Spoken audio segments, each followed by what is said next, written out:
Hey everybody, welcome back to another episode of Drew the Catholic. I'm Drew the Catholic, and this is actually my wife Gina the Catholic. Also the Catholic. That's our new last name. Yes. So, anyways, we thought we would do a little bit of a different episode. Steven's actually running the buttons right now, so thank you, Steven. Good job, Steven. Yep. Don't mess it up. No, I'm just kidding. So, Steven's running the buttons, and I figured, a big part of my journey was that as I was coming into the Catholic Church, and even before I was really close to becoming Catholic, but still kind of on my way there, I met Gina, and we started dating. And that definitely slowed me down a little bit. Not because she was opposed to it necessarily. You were open-minded to like learning things, but that obviously, like when you meet someone that's not at all on that journey, and then you kind of start talking about those things together, you had to open up to it. So yeah, took some time. It took some time. I had to hit the pause button on my research and stuff for a while. Mostly because we were going on dates and I didn't want to just be at home reading all night. That seemed kind of lame. So, you just read during the day when we weren't together instead. When you were working. And you were also working. I was also somehow working and also reading. Yeah. Anyways, we figured we would kind of talk about, you guys have all heard my testimony if you've watched that episode. We have a friend who has a YouTube channel, Filed Under Faith, and she has our testimony if you want to watch that. So rather than rehash all that, we kind of figured maybe we'd hear a little bit from Gina about some of the things, coming into the church that were tough for you, and then talk about our first year as a couple becoming Catholic. Because I think, obviously, there's the whole intellectual side of this, all of the things that we learn, all the things that we have to change our minds on. And then there's the real, actual sort of on-the-ground experience of, oh my gosh, now we're Catholic, So, yeah, I guess when I... When I first started talking about this stuff, I'm even trying to remember, like, what did I bring up first? Was it probably like the church fathers or something, or maybe. I guess I remember like we would get in little mini arguments over friendly different debates, over different tenets of faith that I had been taught one thing, you were learning another, and so then that would bring up certain conversations that way. And you were already going to the Anglican church when we met. Yeah, I was right? pretty decidedly Anglican at that point. Like, that was my minimum. I was like, I have to at least be Anglican. Yeah, so that needed a lot of explaining because no one I was friends with even knew what that was. Neither. And there was no real community there for us either. That was kind of tough, I think, because the other churches that you were probably interested in going to, that we went to, sometimes there was a lot more people our age, a lot more fun things happening, I think. So that was another tough component, because it's like, why would we trade this like vibrant social life for like really old worship when they, that just seems like traditional or whatever. So, yeah, that was definitely, I think, a challenge. And there was a lot of, I remember like trying to, that was the first time I realized how tough it is to try to explain to somebody like everything I had learned about the church fathers, about all these concepts, about reading the Bible. And you were like eager to learn once, you weren't opposed to intellectual conversation, but it still is like, wow, there's this whole paradigm shift that I've spent years and years and years building up to that kind of launched me on this journey. Like, how do you catch someone up on that? Yeah. So you kind of drink from a fire hose. I'm sorry. A little bit. Yeah. She loves me. I do.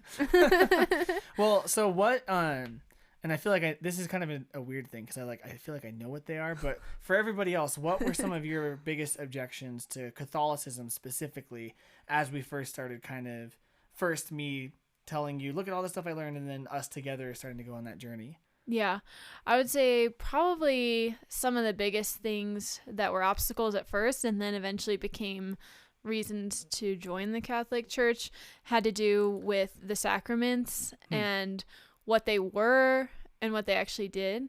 So I would say like baptism and what I would have called at the time communion, just defining what those are. Obviously, not being Catholic, I didn't believe that the Eucharist was the real body and blood of Jesus, and didn't believe he was actually present in it. Thought it was just a symbolic thing. And really same thing with baptism too. Thought that it was only for believers, and that it was a result of belief rather than something you do as your introduction to the church. So I think some of those things at first were like, seems so like heretical to me because of like completely backwards of right. what we had both learned growing up. Yeah. So I think initially those were kind of like some of the easy to answer questions, because it's like, oh, well, if you actually go look at the Catholic sources about what they believe about them, they have really good reasons for that. Of course, all that's grounded in the early church. And so after you kind of see that evidence, it's like, all right, well, you either have to say I'm right and the early church was wrong, or you say, oh, well, okay. Yeah. So, which is what we did. Right. Yeah. And, stuff like, praying to saints, stuff like that. I think a big one that was like really emotionally difficult for me was all of the stuff surrounding Mary. And I'm sure you remember there was like that time period where I didn't even know exactly why, but I almost felt like anger and jealousy toward Mary, because I was like, what the heck? This isn't fair. How can she, be a human, yet she's spared from all of the, pains of sin, or, sin and pain of birth and stuff like that. Yeah, you really got hung up on the, so a lot of the church fathers talk about the fact that since, Mary bore Jesus, and Jesus is the perfect God-man, and pain in childbirth was a result of the curse in Genesis 3, that they presumed that Mary had a painless childbirth. That was a hard one for you. You were like, that seems really unfair. Yeah, I think honestly I was like a bit jealous of her, I guess. And it seemed like she was like that popular girl in high school that was like trying so hard to be nice, but you actually knew like there's no way she can be nice. Right. I'm sure everyone can think of someone like that. Someone like that, right. And I think like maybe, and then another component of that was I was talking about it with my friend Melissa, who's been Catholic for her whole life. And as she was listening to me talk about it, she was like, well, why do you think you feel that way? And I was like, I don't really know. And she brought up like, Mary and Satan are like opposed to each other. And so some of the things you're saying, like you really need to pray about that, because that almost sounds like, like Satan's influencing the way you're feeling toward her. And so I did. Melissa. I know, right? slightly implying that you're being demonically oppressed. Right. That's, yeah. Yep. So I did start, kind of praying through that. And then I think eventually over time, just realizing like how tender Mary is, and that she's like, far from being the snotty popular girl. It's like she truly, and she's not like a tattletale, right? No, like I'm perfect and you're not, right? I'm gonna tell Jesus. No, right. Like she's nurturing and tender, and she wants to bless us with the gift of her intercession and the gifts that she's able to give us through her son. Right. So. Yeah, her son, really, right? Yeah. I mean, like, yeah. I think I remember some of that, because I think for both of us, Mary was tough, I think in different ways. I think I quickly understood, like on paper, the theology of how it works and how it was acceptable, but like emotionally, like the idea of praying with Mary was like, just felt so wrong. Like, I don't know if you remember the first rosary we bought. I bought one that was like a Divine Mercy chaplet image on the metal, because I like didn't feel right about having an image of Mary yet. And then, I mean, we got over that because now I have a miraculous medal on. But right. Yeah, I remember that. Well, any other like notable obstacles, I guess? Probably the other thing that was really hard was just making the jump from something that was so similar to our mainstream culture, that being evangelicalism, and making the jump into something that was very different from that, and then kind of just getting over like past the fact of like thinking that the traditions of the Catholic Church were meaningless, or that the repetitive prayer or the repetitive things that we do at Mass, actually moving to a place of believing that they're meaningful and that they're not just like, repeated for no reason.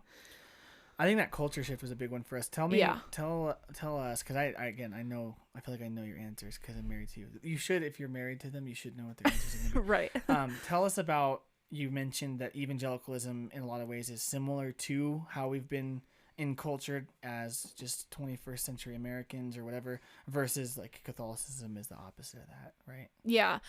So like I think one of the big things is that typically if you're in an evangelical church, it's accepted for you to hop around churches, switch churches if you're not happy at it, or if you don't feel like your needs are being met at it. And there is a difference between those two things. People do that with parishes. True. But it was kind of just like it's very focused on your experience and you benefiting from it, and kind of about entertainment, like in the same way that, you know, like social media is about like, how can I get the most people to watch this for the most amount of time? Church was almost that way. It's like, how can we get people to stay here as long as they can, get as involved as we can? And you know, like the service itself was about entertainment. It was like you know, it was music that's more similar to our culture's music, you know, the rock music thing. It's very much plays off of emotion, like getting people on these big emotional highs type thing. And then also just, you know, like kind of keeping a quote unquote unpredictable nature to it, of like, you know, we're doing spontaneous prayer. The sermon series is switching all the time, and they're picking all these different topics based on what they want to talk about. So it's very focused on, I think, entertaining the congregation. I can totally relate to that. I remember many conversations of like, I don't know, that sermon series just like didn't really speak to me, as if like that was the point of church, is that the main point is that we get something from it, whereas in Catholicism it's that we're approaching the thing, like we're approaching the holy sacrifice of the Mass, and I mean, we're certainly getting something from it, but it's primarily about rightly worshiping God. That's huge. I think that's liberating in a lot of ways. So and I feel like with Mass, there's like so many different parts of it, from all like the gestures that you do to the prayers that you pray, the songs, the homily, the readings, and even like the way the church is decorated. Like there's so much to it that you always have the opportunity to focus on different things. And so it's like, maybe I'm not getting something out of certain thing, but maybe this week I'm getting something out of something else, you know? Right. Cool.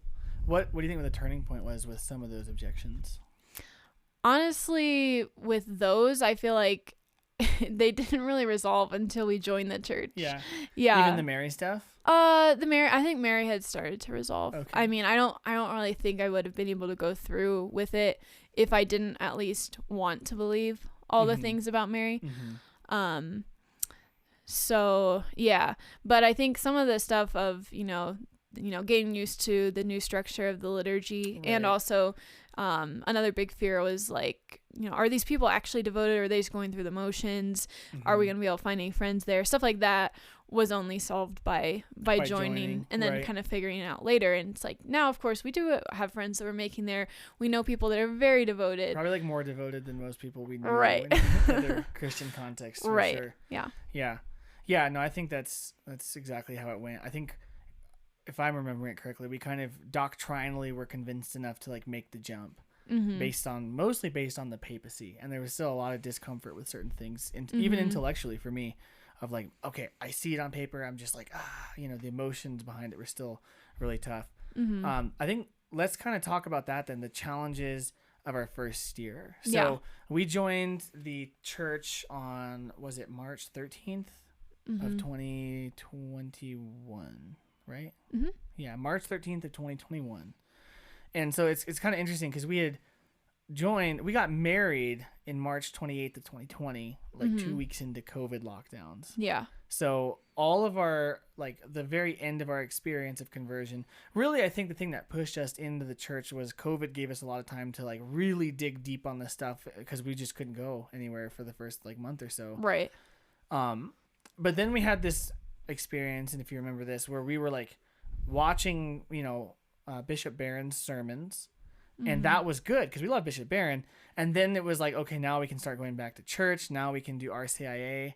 But I think that was tough for a little bit, right? Because COVID, like our only experience of in-person consistently going to Mass, aside from when I was in Catholic school, was going to Mass during COVID. So we were like in the cafeteria, spread out, everyone had masks, and we couldn't receive communion. And then we're kind of like, well, why are we even coming? Because we're watching a live stream of it from the cafeteria, and we can't receive, like, it's kind of crazy. Then of course there was always those things of like, is this how they always do it, or do they just do it that way because of COVID? Thing, right? And honestly, there's some things I think we still don't know for sure. I definitely think coming in with the disinfectant misters is just a COVID thing. That's not like the ancient liturgy of the church or anything. Right. They've done this from the 1st century. Disinfect.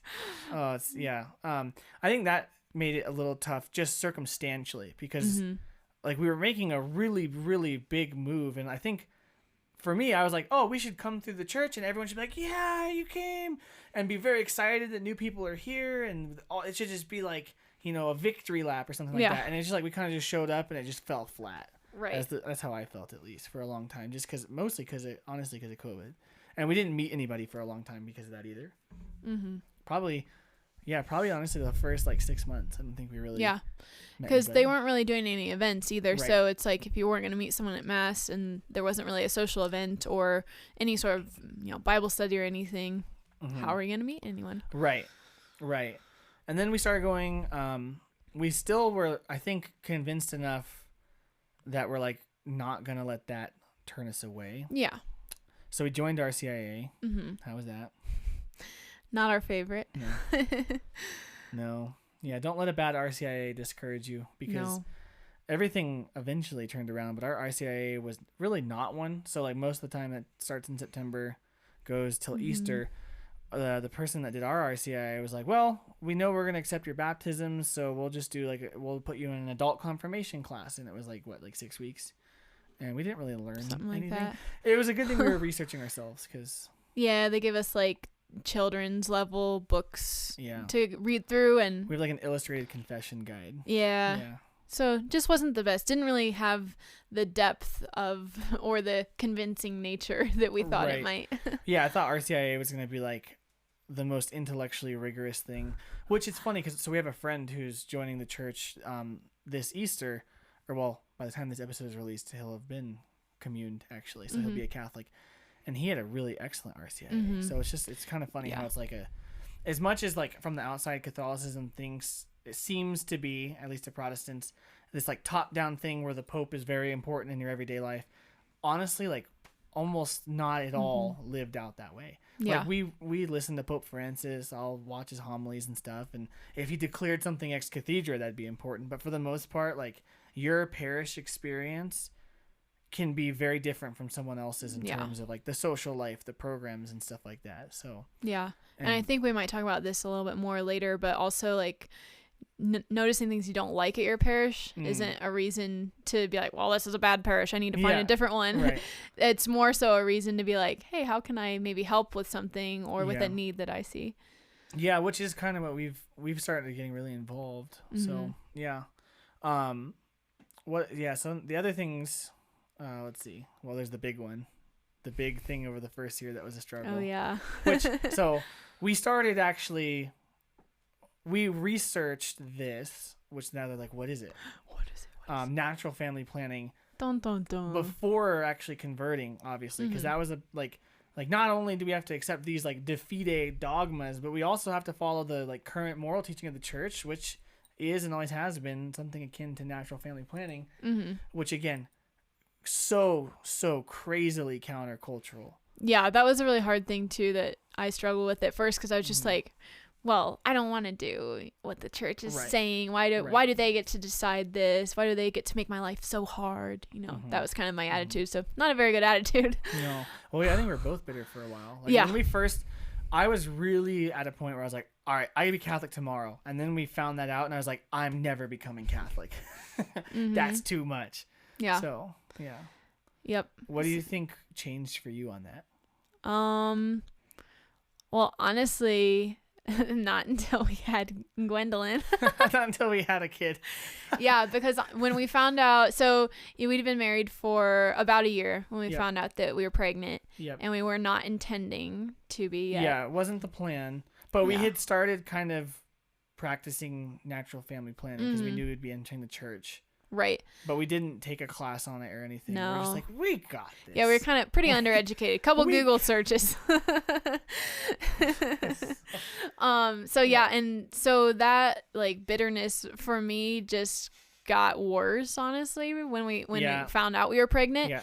And I was like mad at the church, mad at God, because I did not want that to be the direction my life was going. Right. And honestly, I think it just took a lot of like you being really gracious to me and supporting me and talking through it with me, kind of working through some of those first tough couple months, and then actually having her. Now she's 6 months old and she's the cutest little thing in the world. I think that was a big, and I kind of remember early on discussing that, like we got pregnant, and that we definitely, our plan was to wait a couple of years, but I immediately kind of had the feeling that this would be a big point of conversion.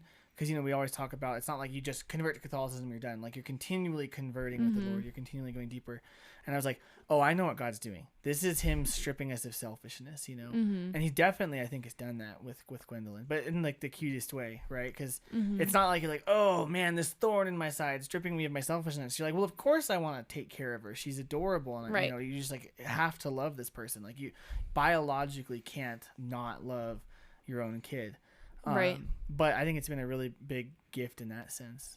She was our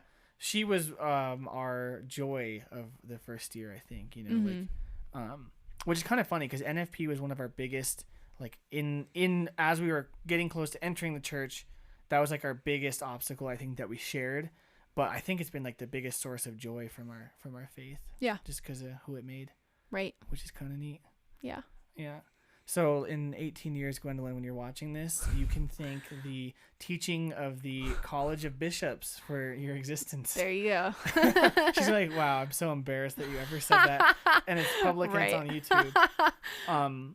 Some other things started to change too. So I guess if you kind of want to go through some of the things that first year, there was the tough stuff. What started to become good? Like when did it, because it did, it started to change for us, and we started to really not just be like, oh, this is intellectually where we should be, but like, wow, there's a lot of life for us here. So what were some of those things for you? Yeah, we kind of have mentioned it already, but once we started being able to get involved in church, once they restarted kind of some of the social events, that was really good. The first couple events we just kind of went to and watched. So awkward. We just like showed up and no one knew us, and they knew we had like joined the church, but no one had ever talked to us. And there were a couple of older parishioners that just came and talked to us because they knew that we were new. So that was really nice. And then we started kind of pinpointing these different little families that had little kids or couples that were pregnant, and we were like, oh, okay, these could be people we're friends with, but our paths weren't really crossing that much yet. Because of COVID. Yeah, right. Yeah. But then once those events kind of started, some of them started popping up. And so one day I just told Drew, there's one family in particular, I was just like, we're going to go introduce ourselves today. And Drew was like, okay. And so we just marched right up to him, and I was like, hi, we've been seeing you guys and just wanting to meet you. So I'm Gina. This is my husband, Drew. And Drew later was like, Gina, you were so red. That was really embarrassing. Gina walked up and marched, like, and from behind, she looked like she was like a military officer. But then as soon as I got next to her and saw her face, she was bright red, almost like purple the whole time. And they were caught off guard, and I think just as equally as like, oh my gosh, what do we do? How do we, But that was really brave of you. And normally I feel like I like to think of myself as someone that'd be like, oh yeah, I'll go talk to anybody. But there was something about like, we're new Catholics and I don't know what they're gonna be like. It's like being at grade school and like in a new town or something, and like it's your first day of first grade and you don't know anybody. Yeah. So we kind of started to meet people that way. We were also really blessed that around the time we were joining and they were kind of restarting stuff, were some people in the church that were starting new groups or revamping old ones that maybe hadn't been going for a while. So like for me, I go to a mom's group, really enjoy that. There's some youth ministry stuff that got off the ground that we're helping with. They hadn't been doing Eucharistic adoration. They restarted that. We've been able to do that. So we kind of just were really blessed at the timing of it all. Yeah, and in our parish, we're really lucky. There's a lot of like, it seems from the people who have been there for a while, there's a lot of like parish renewal going on, a lot of programs coming back alive, a lot of families joining, a lot of people coming back and stuff. So there's a lot kind of starting to go on after from what we've heard, there was kind of almost like a dormant period, which is really cool to be a part of. Because I think for us, as evangelical or former evangelicals, there was almost like this, like you had to get plugged in and get involved kind of mentality in us, which is really good. And so then all of this is starting to happen at our parish. And I think you and I are naturally like, well, the best way to meet people and have a good social life is to just get involved in things that you can do at the parish. And we got lucky with the timing because it's been really good. So yeah. I think another thing too, just in terms of like the first year, as all that stuff started to connect, and then for me there was a flipping point of like, it no longer was this internal theological battle of like debating whether it's true or not. Yeah. Now that we were starting to live in it, rest in it, pray in it, and worship in this, in this setting, I think at some point it just kind of became easy. And I felt for the first time pretty much ever in my life, like, okay, this is a place that for better or worse, we're going to be here, but it's not like, oh, we're going to be here even though I really disagree with the pastor about pre-trib rapture.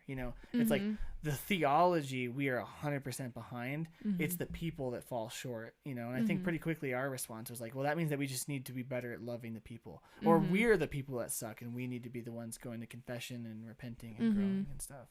So. Yeah, that settling in was really nice, and I feel like in the last 6 months or so, there's been so many times where we were just like, wow, we're so glad that we've found the church that is going to be our home for the rest of our life.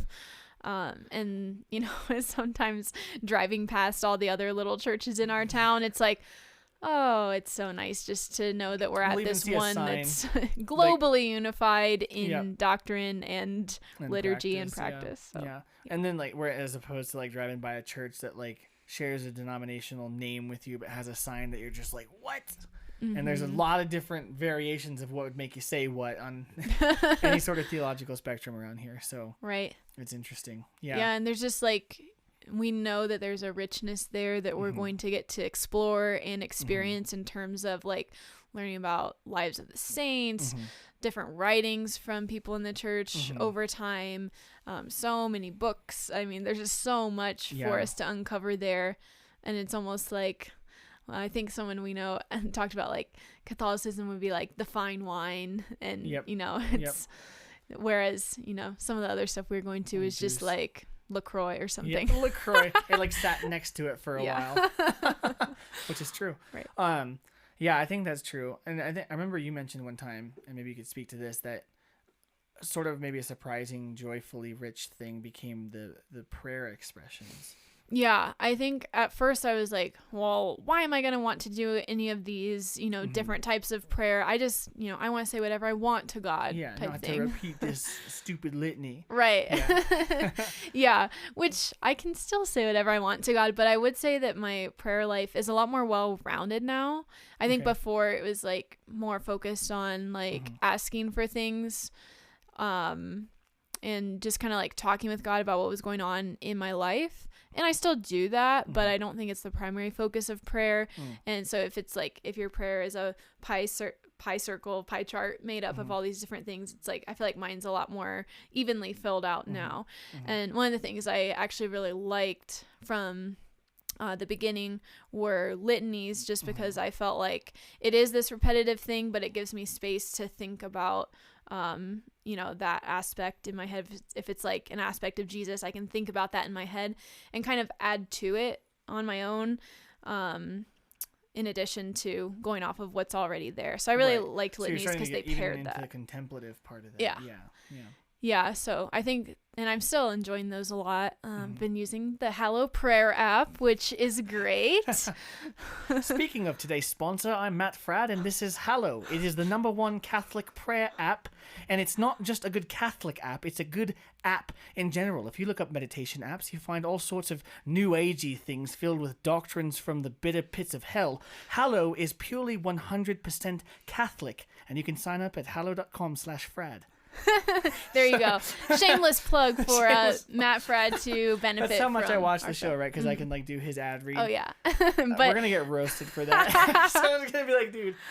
Oh man. But seriously, Hallow is great. So I feel like you use Hallow all the time. I do, pretty much every day. Yeah. And so that has exposed me to the wide variety of I know you do, because I get the emails. It's like, Drew, good job on your streak, because we pay for like the one plan or whatever. I'm like, that is not my Hallow streak. That is Gina's Hallow streak.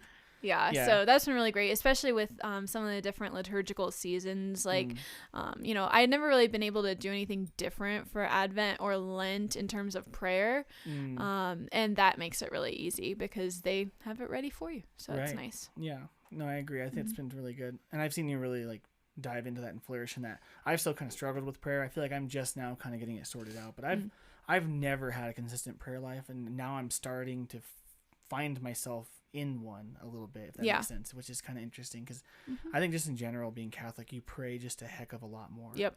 I mean, that's just like always what happens. I mean, the whole Mass is a prayer, but is also a bunch of smaller prayers. Right. And then there's people who pray before and after Mass, and then there's like all sorts of prayers going on at the church all the time. You're just kind of surrounded by various forms of prayer. And that's purely just like the repetitive prayers. And the whole point of those is that it invites you into a form of life where contemplative prayer is even possible, right? So there's like this rich prayer life in all these people going on that we don't even get to see because it's just their private sort of contemplative, ruminations with the Lord. So that's kind of cool. What are some things, I guess we can kind of move into the last section. We wanted to talk through some things that we didn't expect. Gwendolyn aside, obviously. She happened pretty early on in our first year of being Catholic. But what were some things for you that, and I think for the most part when we were kind of planning this episode, it was like positive things that you didn't expect that you're either experiencing or that you discovered about Catholicism or your experience of it or whatever. Well, I know for you, like, the experience of going to confession has been really great. So you can talk about that. But for me, I was really worried about confession. I was like sweating so bad the first several times I had to go. But over time, it's become definitely something that's I'm more comfortable with. I wouldn't say I love it as much as you, but I don't know why I like it so much. I think it's just like, there's something so cleansing about it because I go often. I go every 2 weeks pretty much without fail. And it's like, first off, it's not at all what I expected. And I think you probably went in with the same expectation of like, it's going to be this like, oh my gosh, I'm going to have to say everything I've ever done. And the priest is going to judge me and tell me I'm such a bad person. And our penance is going to be so hard and take 100 years to complete. And honestly, maybe it could have been a little harder. But like, you go in and you say all this stuff and then the priest does the thing. And then you kind of just walk out. And like, I don't want to, all at once, I want to say that it was the most mundane thing because I expected it to be this big like moment of tears and like sackcloth and ashes. But in that, like, it almost fell flat, my first confession. I was like, that just was like very, very not a big deal. Right. But then it was like, oh my gosh. I literally just told him everything bad I've ever done because your first confession's a long one, especially when you convert later in life, right? And so there was a lot of freedom in that. And I think it's the same way, like, there's something about like if there's something I'm doing that's bothering me or something I'm falling into that's bothering me, I go to confession, and even if it's just venial sins, like we're not required to go for venial sins, but I go every 2 weeks, and there's something about that is cleansing, I think. So I really enjoyed that. I think we've both noticed from it though that it really challenges you to be a better person. Absolutely. In between confessions. Because you're like, oh, I don't want to say this to the priest again. Right. Yeah. And that, and that's not a bad thing. That's a good thing that like we should be encouraged to turn from our sin. And before it was kind of just like, oh, confess your sins when you feel like it. And do your best. But this is like, there's a lot more accountability. There's something about like, so I mean that having to tell it to a real person makes real the reality of God knowing it, and that's the thought that we should go in there with, of like, how much, if I'm embarrassed to tell a human person who's fallible and is a sinner too, how much more how much more sad should I be that I've done this to God and he already knows it. And I think for me, that's been the discipline of confession has been amazing, because then what I realize is that is the right response. Is like, how much more should I be brokenhearted over offending God? But then what's his response to me every time? It's, I absolve your sins, go in peace. It's always met with mercy. And so it's kind of like Pope Francis's homily recently at the consecration on the Feast Day of the Annunciation about like confession. The center of confession is God, because if it was about us, it wouldn't do anything, because we only bring our rags, So that's, I love confession. Yeah. What else for you? Interesting, unexpected things that have been. I have already kind of referenced it a little bit, but I think just the type of people we've discovered there. It's like any church you go to, Catholic or not, is going to have people that are just ho-hum going through the motions. But the Catholic Church is not lacking in zealous people at all. Yeah, no kidding. I mean, that's been so proven wrong for me in the best way. So I'm really glad for that. And people of all ages. People, yeah. Right. Not just the grannies that like are sitting there praying the rosary every day and they're like 98 and somehow still walking into that church. It's amazing. Yeah, I mean, because we have people our age who are, raising their families and like families, really intentional with how they're raising their kids, what they're volunteering their time to. Then we have some people who are kind of in that middle-aged part of life where their kids are growing older or going out of the house, and they're not using that as a time to check out and do nothing. They're using that as, like, we have more time now. We're going to get more involved. We're going to help these young families and walk through.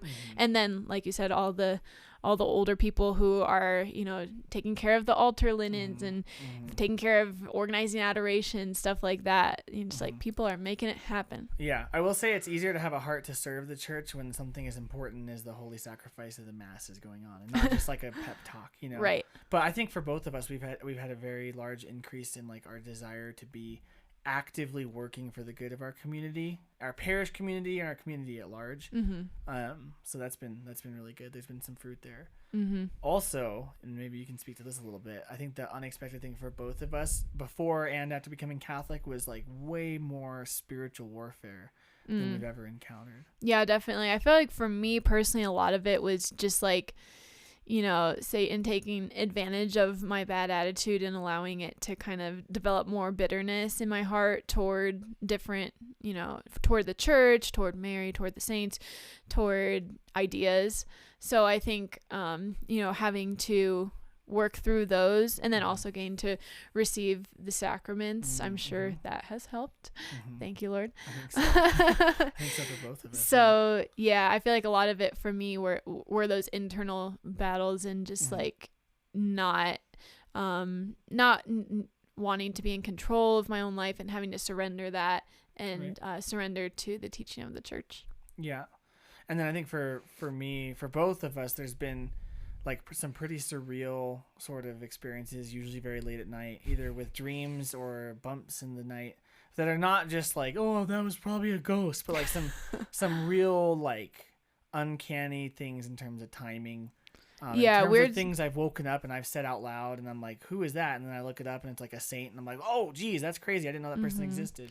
Yeah. Us kind of having like nightmarish dreams or things in our head at the exact same time where we both where one wakes up and then the other wakes up right after, and it's like so and a lot of that was especially as we were nearing confirmation and communion. It hasn't been as much lately. There are definitely times, but and I've noticed that the more I've deepened into Marian devotion, I feel like that's when it's like a spiritual warfare increases, which again exactly goes back to what Melissa said.